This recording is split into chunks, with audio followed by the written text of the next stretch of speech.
What's up guys, Josh from Strength Side. Today we're going over the lat tri stretch. This is a stretch that's really changed my entire body. It's a part of my Move Strong Now program, so I want to get into depth of how you guys can use this stretch very effectively. So let's face it, most of us are very stiff in the shoulders and the upper back because we're sitting a lot of the time, right?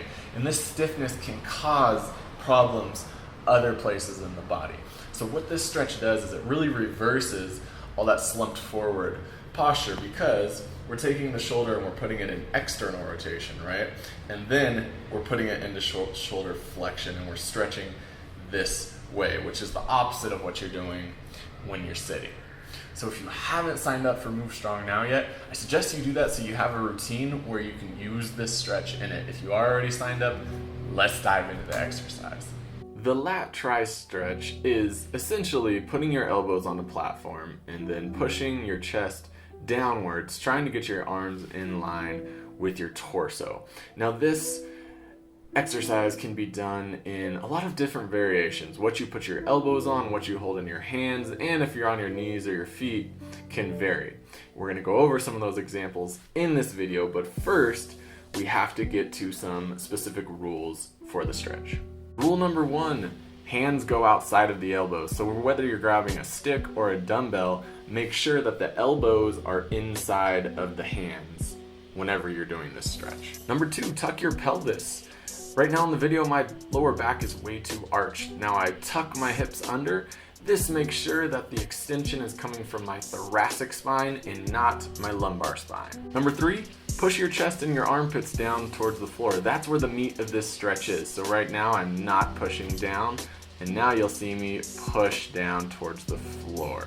That's gonna create the shoulder flexion and the thoracic extension that we want. So now that you know the rules and cues to use in this stretch, let's do it. So the kneeling variation, you're gonna place your knees somewhere around under your hips, and you're gonna place your elbows on a surface. Right now I'm using a box. You could use a bench if you're at the gym. Hold a dumbbell in the hand. It's very, very accessible and easy to do. Another variation is the standing lat tri stretch.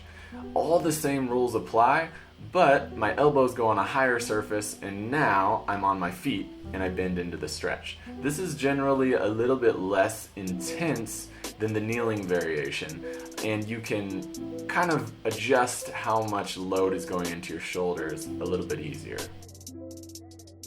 Not having a gym is no excuse to not be able to do this exercise. As you can see here, I grab a broomstick, which most people have. I grab a chair, which most people have, and you're right into your lat tri stretch. Another very easy variation is to use your broomstick with a countertop.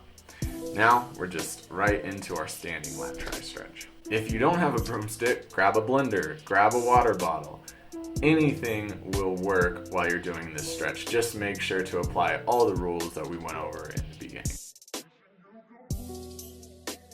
And lastly, the advanced variation is to bring the knees back and open up the hips. Now you're gonna have a lot more force going down into the shoulders, and this becomes a lot more challenging. So don't do this too early, only move on to this variation if you're ready. Now it's time to get out there and start doing this stretch. Alright guys, make sure to like the video, subscribe to Strength Side, and as always, I'll see you in the next one.